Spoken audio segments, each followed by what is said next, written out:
Right, out in the park today to test cast the Penn Squall. Now, I've been using Penns pretty much my entire life. I've always known them as incredibly robust, incredibly durable reels. They're just workhorses. They've always been built that way. But castability, I've never really known, you know, it's always been Abus and stuff like that. But this guy apparently casts like a champion.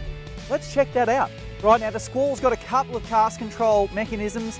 Normally you'd have centrifugal brake blocks attached to the spool and then just this main cast control here next to the star.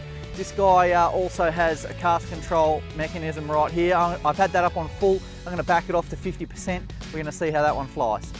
Also, it's got a manual engage, disengage bar here. So that's out of gear, that's in gear. It doesn't auto click back in when you wind the handle. So you have to manually click it out of gear and then manually click it in gear. That's a fantastic feature if you're looking for, again, what Penn are, super durable reel.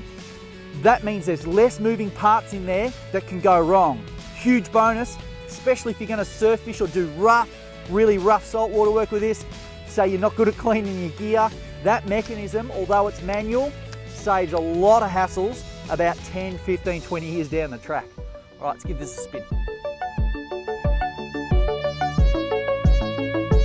Oh yeah. I can't even see where that went.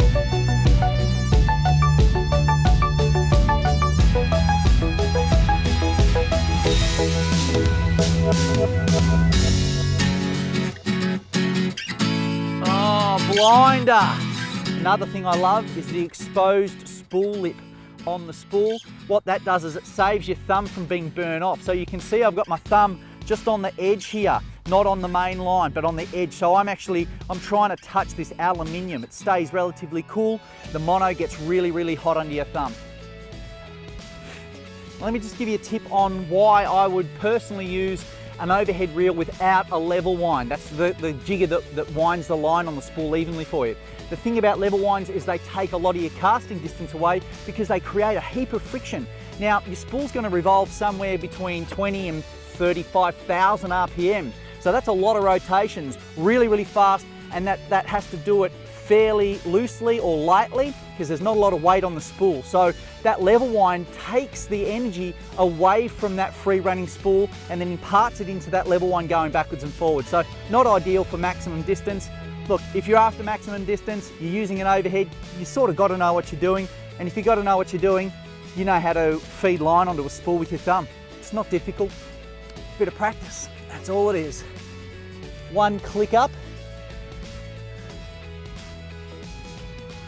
Oh, boomer!